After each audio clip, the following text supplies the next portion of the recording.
You are now listening to Vigilantes Radio, presented by the Only One Media Group. This is the people's choice for quality interviews, celebrities, and special guests. Hosted by Demetrius Dinny Reynolds. Call in to join the mix at 701-801-9813. For the complete archive of episodes, visit onlyonemediagroup.com and be sure to like us on Facebook at Vigilantes Radio. We welcome all. Enjoy the show.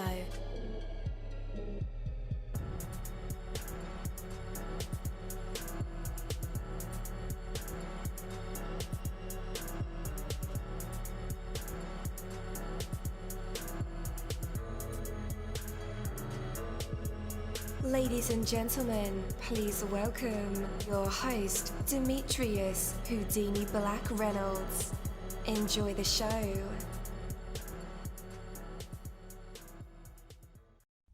At dollarseed.com, all of our seeds are only $1 a pack. And we have online resources that teach you all about the rewarding hobby of growing your own plants, flowers, herbs, and vegetables. Imagine the joy you'll feel when your children actually help you harvest your first garden crop, or the pride of knowing you'll never need a florist again. Visit dollarseed.com and grow a little magic of your own for just $1. Dollarseed.com. What could be healthier?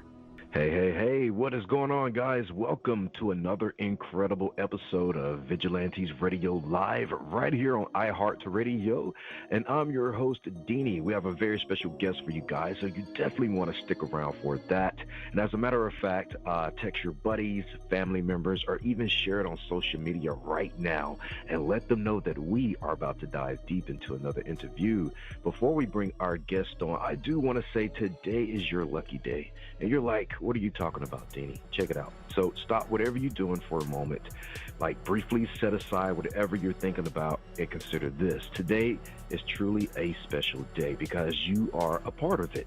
You have an incredibly good fortune of being alive and living right here, right now. A universe filled with possibilities begins at the tip of your nose and extends out beyond anything you could ever imagine. At this very moment, life is yours to live. The world is yours to explore. Opportunity is yours to seize. Experiences is yours to relish. What a wonderful situation, right? Now, what about those problems that you had, that upset you like a few minutes ago? Are they really such a big deal? Sometimes you just have to stop and put your life into perspective. Focus on those things that are truly important to you. Sure, there are problems, and sure, there are challenges. Of course, there are setbacks and disappointments, and they are real. They are painful. Life is painful sometimes.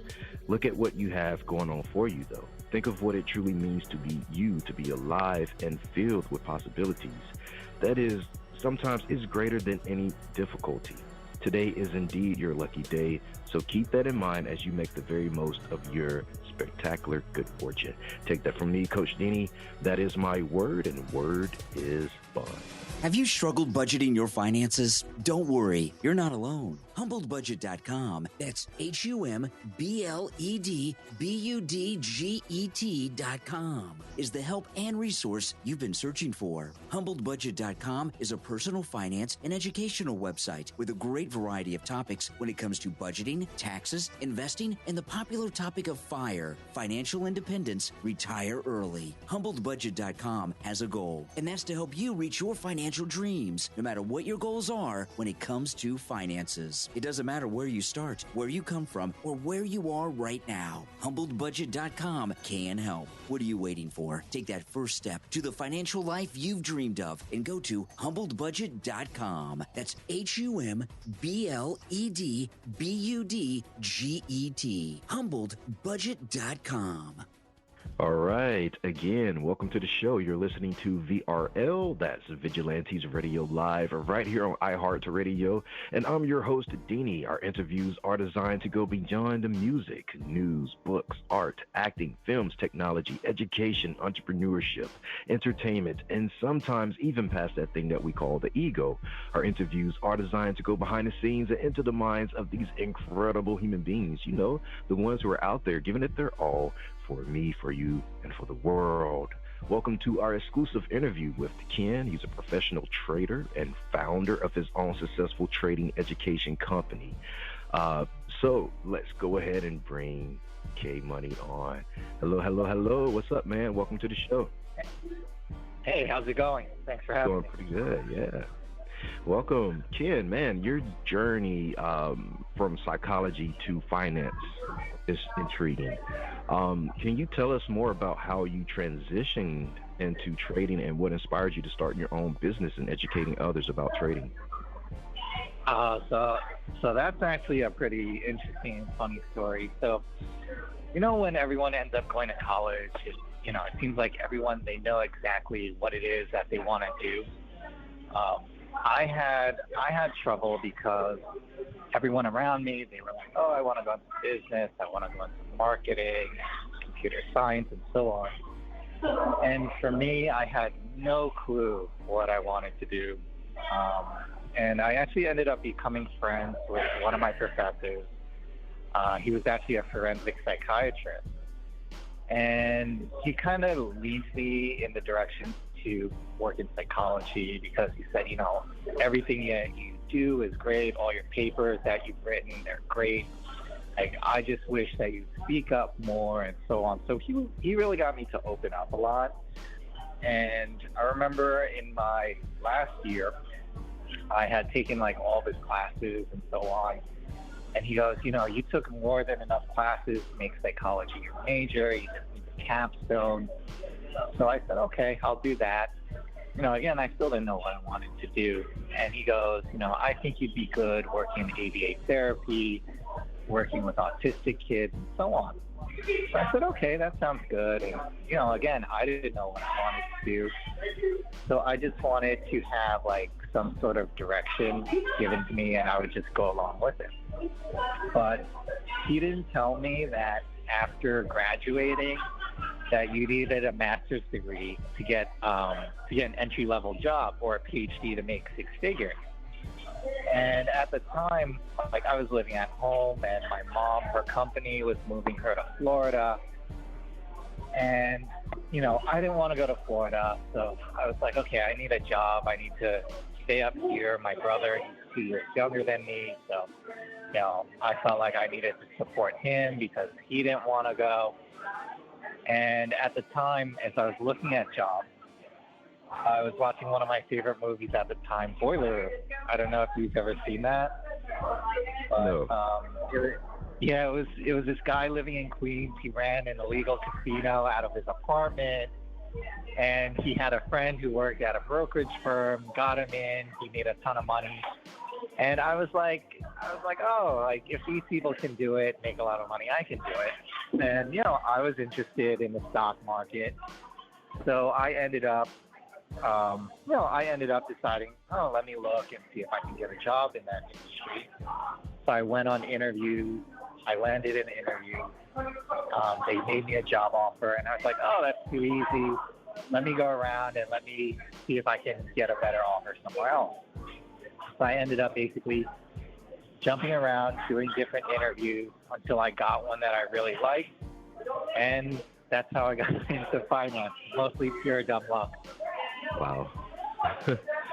Man, how was your mental state during this time? I had a friend who had a similar situation. All of his friends knew what they wanted to do and knew their path, knew what path to take. And he was kind of like the jack of all trades, master of none type. So he was kind of stuck in limbo trying to decide what he wanted to be. And, it kind of took a toll on his mental state. How was yours during this time? Oh, yeah, I definitely dealt with a lot too. That took a toll on me. Like, I remember even in high school, one of my friends at the time, his name was Jake. Like, he was great with computers. He was like the smartest kid in the school. And, we were friends, and he tried to get me to go into computer science with him, and I had no clue how that worked. And I was like, okay. And, I was just going along with whatever, just because I had no idea what it is that I wanted to do. Like, I didn't know what I liked. I didn't know what I was good at. And, it was kind of, I can't think of the word. It was kind of like a big hit to my ego and, how I felt, just because, I was like, what's wrong with me? Why does everyone know, like, what they want to do with the rest of their life, what they want to get into?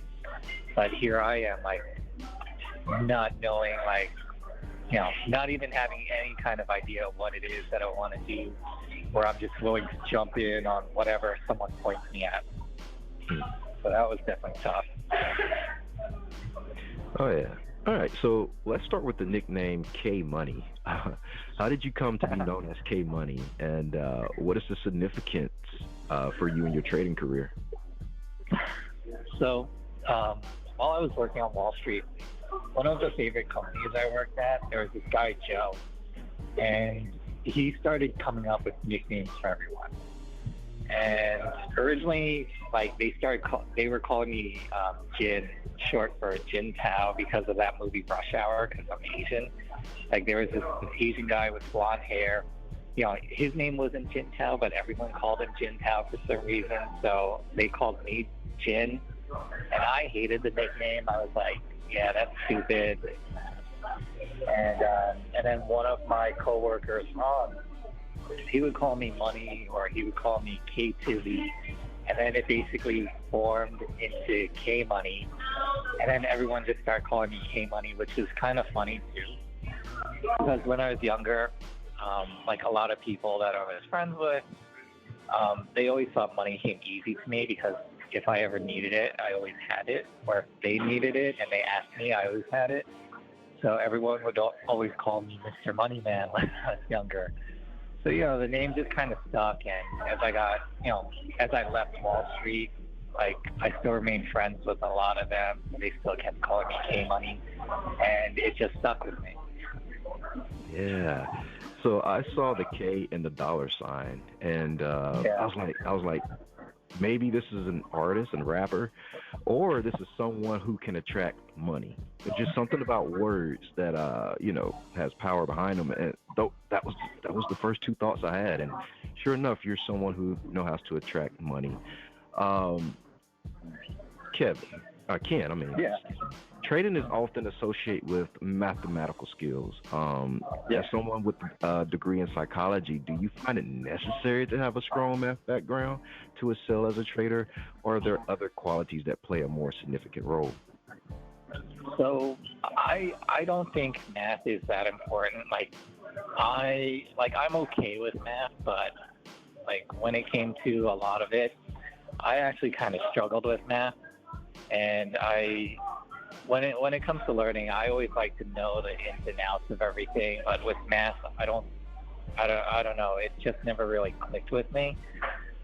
So, but I'm good at trading, and so many people think I'm the best that they've seen, and so on.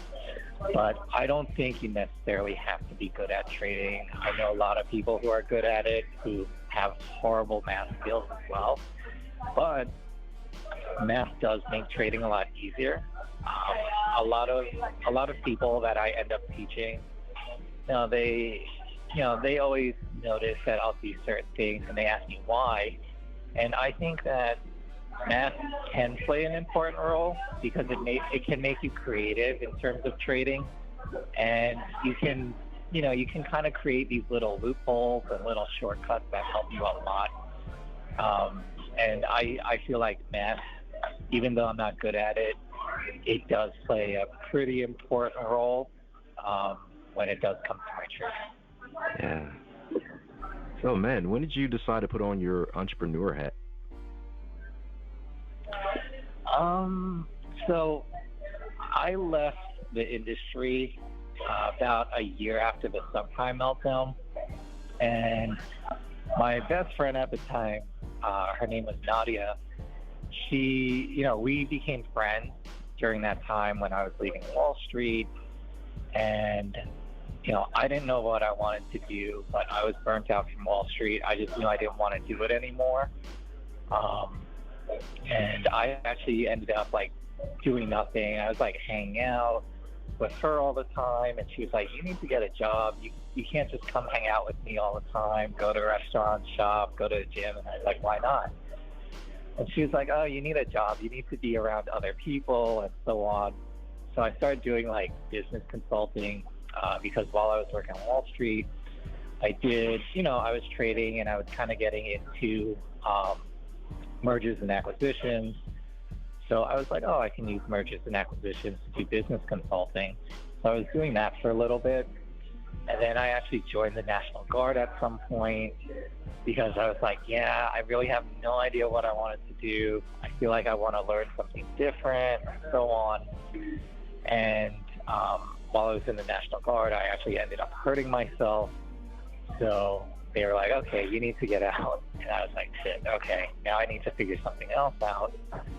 And a bunch of people, they were always asking me about teaching them when it came to trading. And I always said no, I didn't really want to teach anyone. And I remember over the summer, I was actually driving, I was on my way to the Hamptons.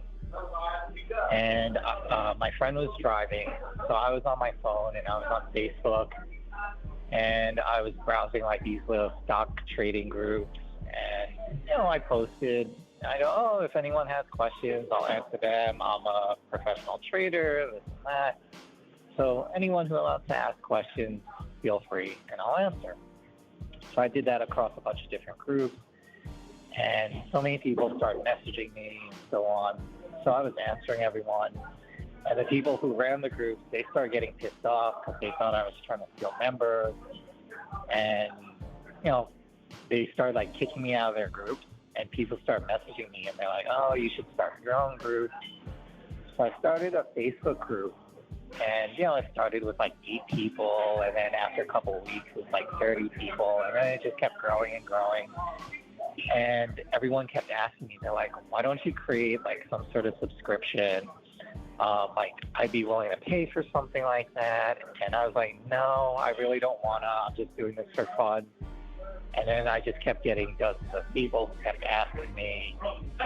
And eventually I was like, okay, fine. Let me create a subscription. And, people started signing up and paying for me to send them text messages and stuff like that.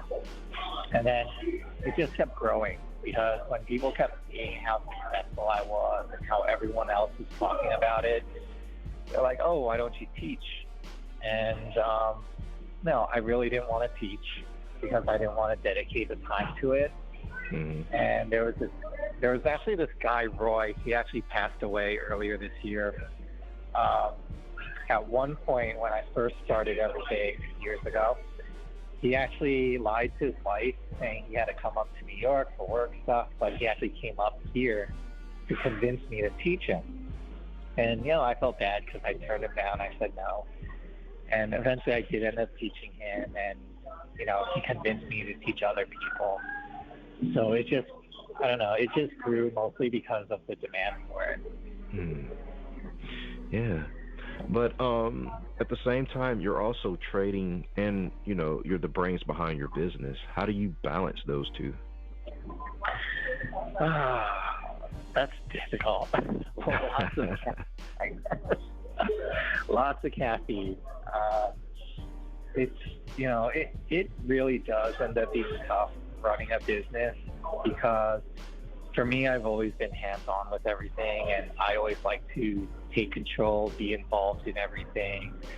And, I have brought people on to work for me, and I think the hardest part about any business is, the people that you bring on, they really end up being like the soul of your business. And a couple of times I've been really bad on the mark in terms of who I've brought on.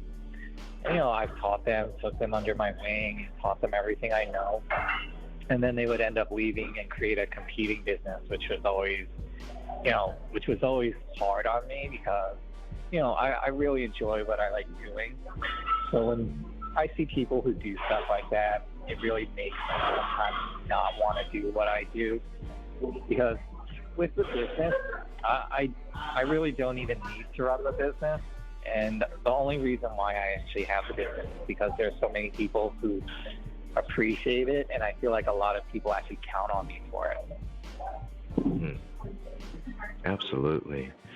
Does that make you like maybe a bit aware of the type of people that you hire?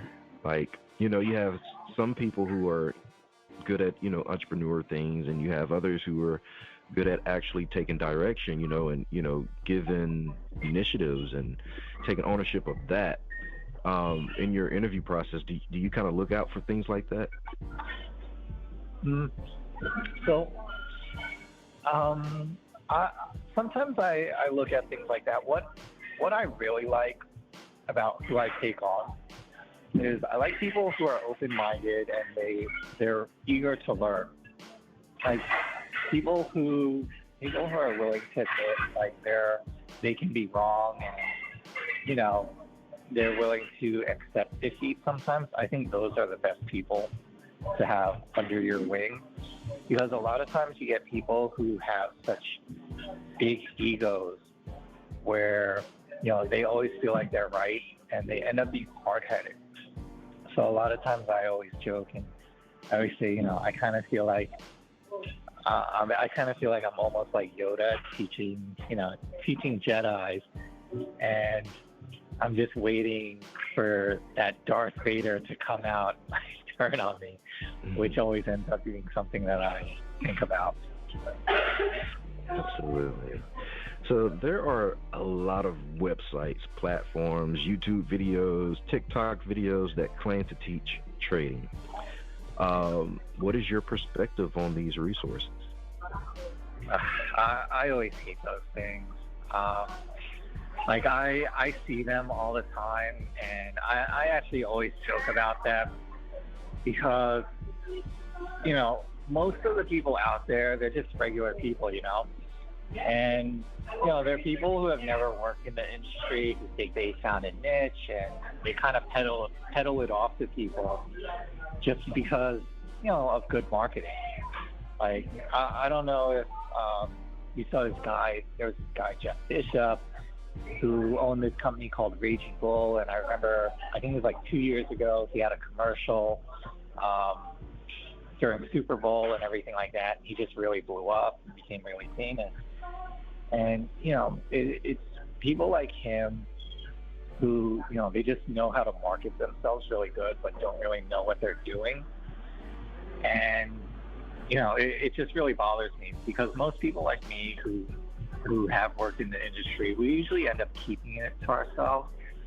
And, we really don't like to teach or sell anything, because when you get into industry, there's so much struggle that comes along with it. And, because of all the struggle, you kind of feel like you don't want to just give it away. And I always get people all the time who are like, oh, like you charge too much and so on. And, for me, I'm always like, I feel like, with all the struggle that I had to go through when I first started out, that I don't feel like I'm charging enough. But, all these people out there, I feel like they give a lot of professionals or former professionals a bad name by what they're doing.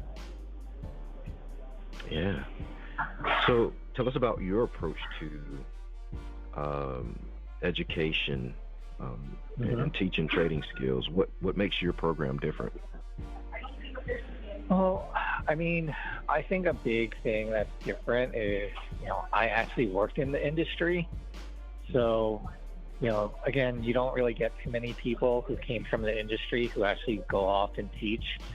And then another thing is, like, not only do I teach, I do everything live as well. So every day when the market's open, I'm there trading live, telling everyone exactly what it is I'm looking at, what I want to do, and so on before I actually do it. And, when I'm ready to pull the trigger, I tell everyone when I'm willing to pull the trigger. So, everything that I teach is everything I do. And, there's always been that saying, those who can't do, they teach. And I feel like, it is true. Like, you see a lot of these, like, professors and stuff who, don't make it in whatever industry, and they end up teaching. But, once in a while you do get those professors who actually do what they do. Like you get a lot of law professors who still practice law and they teach. And, here I am, like I worked in the industry. I trade live every day. I tell everyone what it is I'm looking at. And then I go off and I also teach it in my free time. Wow. Okay, that's incredible, man. I think one day I may be interested in trading. What kind of mindset will I need to have or skills that I need to focus on developing? I don't think there's any skills in particular that you would need. I would say, as long as you're willing to put in the time to learn and put in the time to think about what it is that you're actually, trying to understand, that ends up being more important than anything else. I feel like a lot of people, they end up going in and they feel like they can listen to something once or read something once and they got it. And it kind of reminds me of, you remember the first Matrix movie when Neo, he's in the chair and he wakes up and he's like, I know Kung Fu. Mm-hmm. I feel like a lot of people have that, they end up having that feeling where they feel like they learn one thing, or they watch one video, or they sit there for 20 or 30 minutes and they feel like they know it all instead of trying to continue expanding. I'll get people who have been learning from me and they'll go back and rewatch a video a couple of times and they'll tell me, oh, I just noticed something that I've never noticed before. And then they go back and they rewatch some of the videos, some of the lessons from the past. And they're like, how did I miss this? This is such an important part. So when you really, do something repetitive, it just ends up becoming so much easier. I have guys who sit beside me and they'll trade with me. And sometimes they'll ask me, they're like, how are you not scared sometimes of holding these big positions? And, how do you not get scared out when, something changes in the market? And I always tell them, I say, after a while, when you've been doing it so long, you kind of end up being like a robot where, everything becomes second nature and, you just don't worry about things. Like someone who goes out there and, a professional basketball player, for them, things come easy. So it's the same thing when it comes to trading. Once you're doing it for a while, it just becomes easy, and you don't have the butterflies, you don't have the jitter, and at some point it starts to feel almost boring. And I think once it starts to feel boring, that's when you know that you've got it down. That's a good one. All right.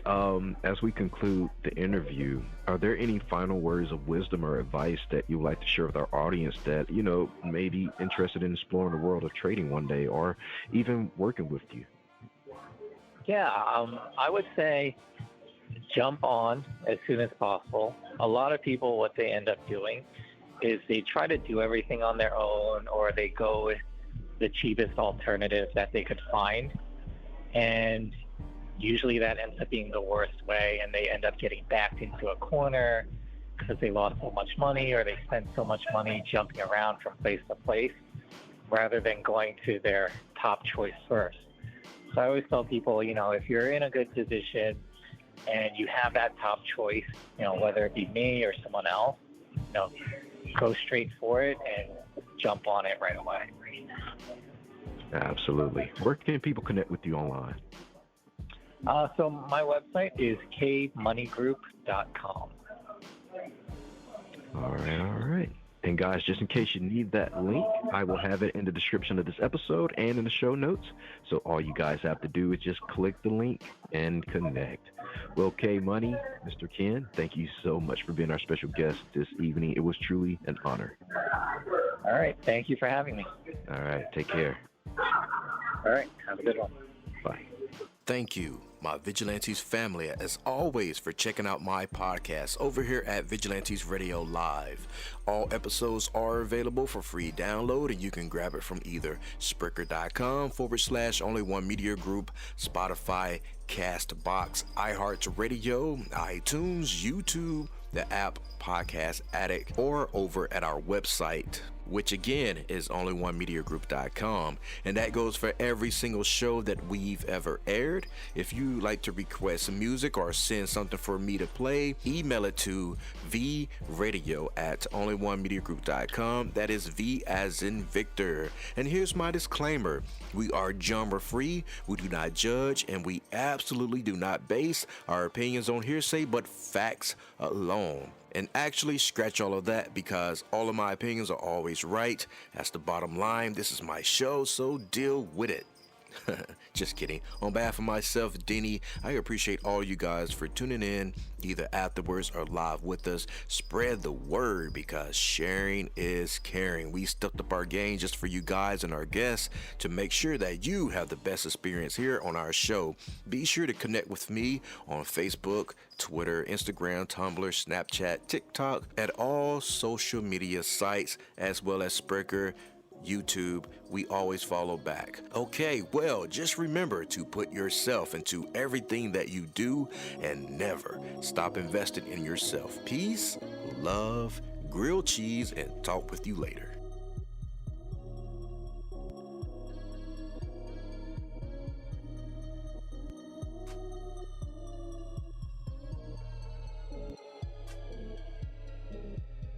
You are now listening to Vigilantes Radio, the people's choice for quality interviews, art, music, and hot topics. Hosted by Demetrius Houdini Black Reynolds of the duo No Longer the Hero. All episodes of this podcast are available for free download at www.onlyonemediagroup.com. This is a Seventh Sign Regime Rebirth Worldwide Syndicate exclusive.